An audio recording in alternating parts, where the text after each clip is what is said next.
بسم اللہ الرحمن الرحیم نحمدہ ونصلی علی رسولہ الکریم اما بعد۔ حضور اقدس صلی اللہ علیہ وسلم کا ارشاد ہے کہ بہت سے لوگ ایسے ہیں کہ دنیا میں نرم نرم بستروں پر اللہ تعالی شانہ کا ذکر کرتے ہیں، جس کی وجہ سے حق تعالی شانہ جنت کے اعلیٰ درجوں میں ان کو پہنچا دیتا ہے۔ حضور اقدس صلی اللہ علیہ وسلم کا ارشاد ہے کہ بہت سے لوگ ایسے ہیں کہ دنیا میں نرم نرم بستروں پر اللہ تعالی شانہ کا ذکر کرتے ہیں، جس کی وجہ سے حق تعالی شانہ جنت کے اعلیٰ درجوں میں ان کو پہنچا دیتا ہے۔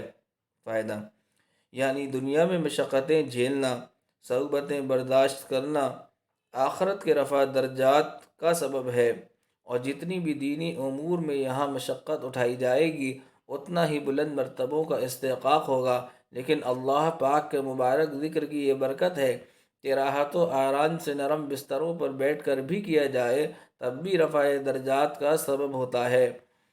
نبی کریم صلی اللہ علیہ وسلم کا ارشاد ہے کہ اگر تم ہر وقت ذکر میں مشغول رہو تو فرشتے تمہارے بستروں پر اور تمہارے راستوں میں تم سے مصافحہ کرنے لگے۔ ایک حدیث میں حضور صلی اللہ علیہ وسلم کا ارشاد وارد ہوا ہے کہ مفرد لوگ بہت آگے بڑھ گئے۔ صحابہ رضی اللہ تعالیٰ عنہم اجمعین نے عرض کیا کہ مفرد کون ہیں؟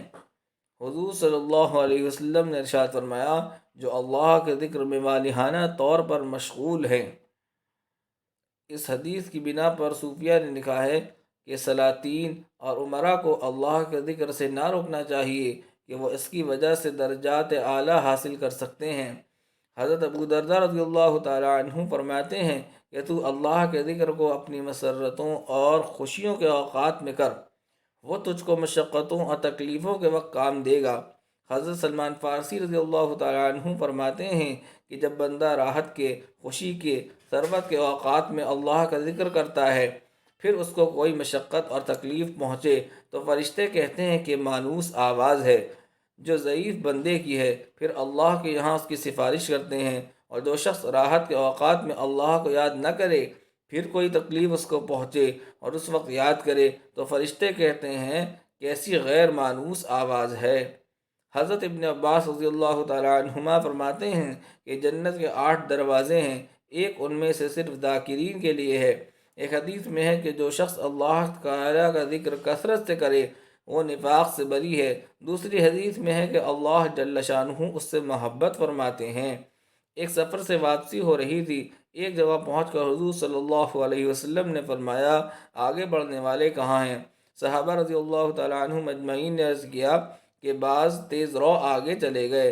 حضور صلی اللہ علیہ وسلم نے فرمایا، وہ آگے بڑھنے والے کہاں ہیں جو اللہ کے ذکر میں والہانہ مشغول ہیں۔ جو شخص یہ چاہے کہ جنت سے خوب سیراب ہو وہ اللہ کا ذکر کثرت سے کرے۔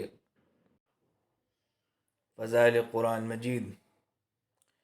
ابن مسعود رضی اللہ تعالی عنہ نے حضور اقدس صلی اللہ علیہ وسلم کا ارشاد نقل کیا ہے کہ جو شخص ایک حرف کتاب اللہ کا پڑھے اس کے لیے اس حرف کے عوض ایک نیکی ہے، اور ایک نیکی کا اجر 10 نیکی کے برابر ملتا ہے۔ میں یہ نہیں کہتا کہ سارا الف لام میم ایک حرف ہے، بلکہ الف ایک حرف، لام ایک حرف، میم ایک حرف۔ ابن مسعود رضی اللہ تعالیٰ عنہ نے حضور اقدس صلی اللہ علیہ وسلم کا ارشاد نقل کیا ہے کہ جو شخص ایک حرف کتاب اللہ کا پڑھے اس کے لیے اس حرف کے عوض ایک نیکی ہے، اور ایک نیکی کا اجر 10 نیکی کے برابر ملتا ہے۔ میں یہ نہیں کہتا کہ سارا الف لام میم ایک حرف ہے، بلکہ الف ایک حرف، لام ایک حرف، میم ایک حرف۔ مقصود یہ ہے کہ جیسے اور جملہ اعمال میں پورا عمل ایک شمار کیا جاتا ہے، کلام پاک میں ایسے نہیں بلکہ اجزائے عمل بھی پورے شمار کیے جاتے ہیں، اور اس لیے تلاوت کلام پاک میں ہر حرف ایک ایک نیکی شمار کی جاتی ہے، اور ہر نیکی پر حق تعالی شانہ کی طرف سے من جاء بالحسنۃ فلہ عشر امثالها۔ ترجمہ: جو شخص ایک نیکی لاوے اس کو 10 نیکی کے بقدر اجر ملتا ہے۔ 10 حصے اجر کا وعدہ ہے اور یہ اقل درجہ ہے۔ واللہ یضاعف لمن یشاء۔ ترجمہ: حق تعالی شانو جس کے لیے چاہتے ہیں اجر زیادہ فرما دیتے ہیں۔ ہر حرف کو مستقل نیکی شمار کرنے کی مثال حضور صلی اللہ علیہ وسلم نے ارشاد فرما دی کہ الف لام میم پورا ایک حرف شمار نہیں ہوگا، بلکہ الف لام میم علیحدہ علیحدہ حرف شمار کیے جائیں گے، اور اس طرح پر الف لام میم کے مجموعے پر 30 نیکیاں ہو گئی۔ اس میں اختلاف ہے کہ الف لام میم سے سورہ بقرہ کا شروع مراد ہے یا الم تر کیف فعل ربک باصحاب الفیل مراد ہے۔ اگر سورہ بقرہ کا شروع مراد ہے تو بظاہر مطلب یہ ہے کہ لکھے ہوئے حروف کا اعتبار ہے، اور لکھنے میں چونکہ وہ بھی 3 ہی حروف لکھے جاتے ہیں اس لیے 30 نیکیاں ہوئیں، اور اگر اس سے سورہ فیل کا شروع مراد ہے تو پھر سورہ بقرہ کے شروع میں جو الف لام میم ہے وہ 9 حروف ہیں، اس لیے اس کا اجر 90 نیکیاں ہو گئیں۔ بہقی رحمۃ اللہ علیہ کی روایت میں ہے کہ میں یہ نہیں کہتا کہ بسم اللہ ایک حرف ہے، بلکہ با سین میم یعنی علیحدہ علیحدہ حروف مراد ہیں۔ فضائل صدقات: اعوذ باللہ من الشیطان الرجیم، بسم اللہ الرحمن الرحیم، آمنوا باللہ ورسولہ وانفقوا مما جعلکم مستخلفین فیہ فالذین آمنوا منکم وانفقوا لهم اجر کبیر۔ ترجمہ: تم لوگ اللہ پر اور اس کے رسول پر ایمان لاؤ، اور جس مال میں اس نے تم کو دوسروں کا قائم مقام بنایا ہے اس میں سے اس کی راہ میں خرچ کرو۔ جو لوگ تم میں سے ایمان لائے اور انہوں نے اللہ کی راہ میں خرچ کیا ان کے لیے بہت بڑا اجر ہے۔ تم لوگ اللہ پر اور اس کے رسول پر ایمان لاؤ، اور جس مال میں اس نے تم کو دوسروں کا قائم مقام بنایا ہے اس میں سے اس کی راہ میں خرچ کرو۔ جو لوگ تم میں سے ایمان لائے اور انہوں نے اللہ کی راہ میں خرچ کیا ان کے لیے بہت بڑا اجر ہے۔ فائدہ: قائم مقام کا مطلب یہ ہے کہ یہ مال پہلے کسی اور کے پاس تھا، اب چند روز کو تمہارے پاس ہے، تمہاری آنکھ بند ہو جانے کے بعد کسی اور کے پاس چلا جائے گا۔ ایسی حالت میں اس کو جوڑ جوڑ کے رکھنا بیکار بات ہے۔ یہ بے مروت مال نہ سدا کسی کے پاس رہا نہ رہے، خوش نصیب ہے وہ جو اس کو اپنے پاس رکھنے کی تدبیر کر لے، اور وہ صرف یہی ہے کہ اس کو اللہ جل شانہ کے بینک میں جمع کرا دے، جس میں نہ ضائع ہونے کا اندیشہ ہے نہ چھوٹ جانے کا خطرہ ہے، اور دنیا میں رہتے ہوئے ہر وقت خطرہ ہی خطرہ ہے۔ اور آج کل تو قدرت نے آنکھوں سے دکھا دیا کہ بڑے بڑے محل، بڑی بڑی جاگیریں، ساز و سامان سب کا سب کھڑے کھڑے ہاتھ سے نکل کر دوسروں کے قبضے میں آ گیا۔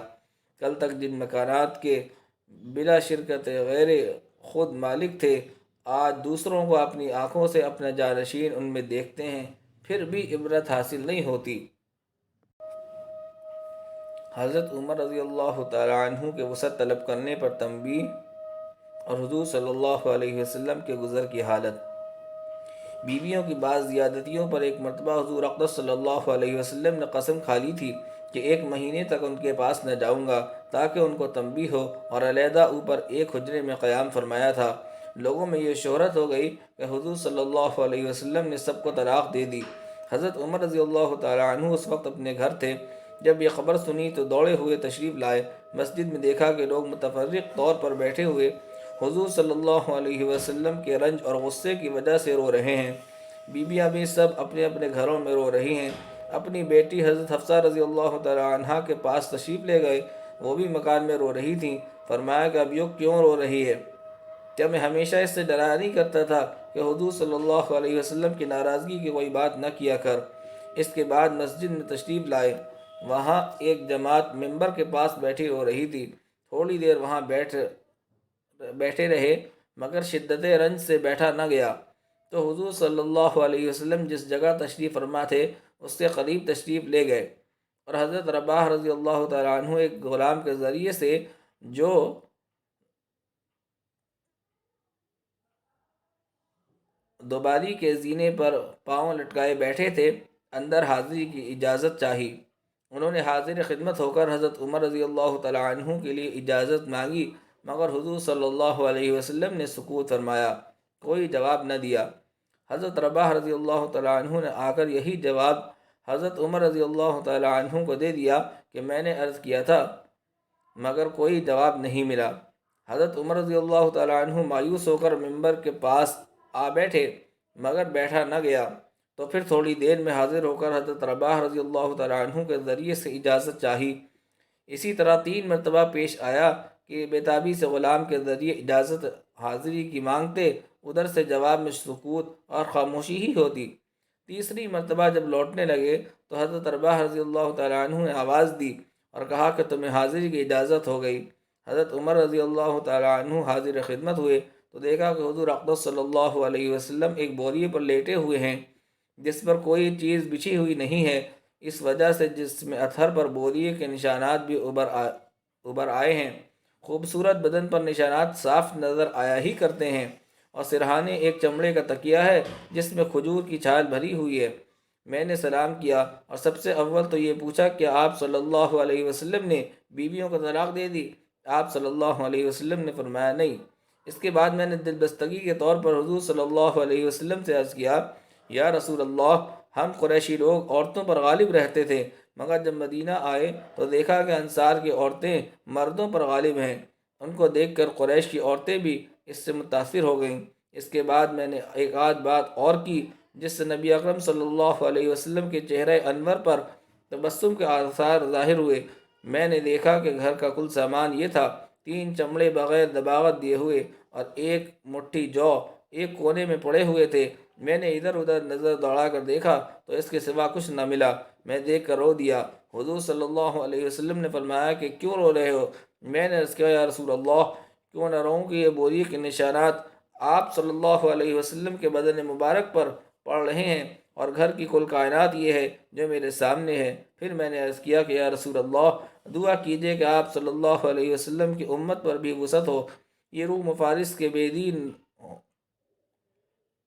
فارس بے دین ہونے کے باوجود کہ اللہ کی عبادت نہیں کرتے، ان پر تو یہ وسعت، یہ قیصر و کسریٰ تو باغوں اور نہروں کے درمیان ہوں، اور آپ صلی اللہ علیہ وسلم اللہ کے رسول اور اس سے خاص بندے ہو کر یہ حالت۔ نبی اکرم صلی اللہ علیہ وسلم تکیہ لگائے ہوئے لیٹے تھے۔ حضرت عمر رضی اللہ تعالیٰ عنہ کی یہ بات سن کر بیٹھ گئے اور فرمایا کہ عمر، کیا اب تک اس بات کے اندر شک میں پڑے ہوئے ہو؟ سنو، آخرت کی وسعت دنیا کی وسعت سے بہت بہتر ہے۔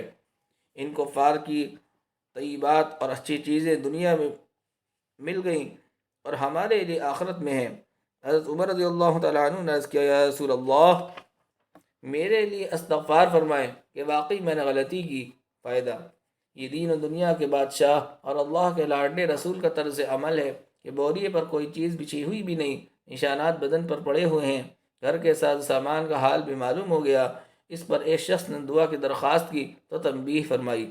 حضرت عائشہ رضی اللہ تعالیٰ عنہا سے کسی نے پوچھا تھا کہ آپ کے گھر میں حضور صلی اللہ علیہ وسلم کا بستر کیسا تھا؟ فرمایا کہ ایک چمڑے کا تھا جس میں کھجور کی چھال بھری ہوئی تھی۔ حضرت حفصہ رضی اللہ تعالیٰ عنہا سے بھی کسی نے پوچھا کہ آپ کے گھر میں حضور صلی اللہ علیہ وسلم کا بستر کیسا تھا؟ فرمایا کہ ایک ٹاٹ تھا جس کو دوہرا کر کے حضور صلی اللہ علیہ وسلم کے نیچے بچھا دیتی تھی۔ ایک روز مجھے خیال ہوا کہ اگر اس کو چوہرا کر کے بچھا دوں تو زیادہ نرم ہو جائے، چنانچہ ہم نے بچھا دیا۔ حضور صلی اللہ علیہ وسلم نے صبح کو فرمایا کہ رات کیا بچھا دیا تھا؟ ہم نے عرض کر دیا کہ وہی ٹاٹ تھا، اس کو چوہرا کر دیا تھا۔ فرمایا اس کو ویسا ہی کر دو جیسا پہلے تھا، اس کی نرمی رات کو اٹھنے میں مانع بنتی ہے۔ اب ہم لوگ اپنے نرم اور روئی دار گدوں پر بھی نگاہ ڈالیں کہ اللہ نے کس قدر وسعت فرما رکھی ہے، اور پھر بھی بجائے شکر کے ہر وقت تنگی کی ہی شکایت زبان پر رہتی ہے۔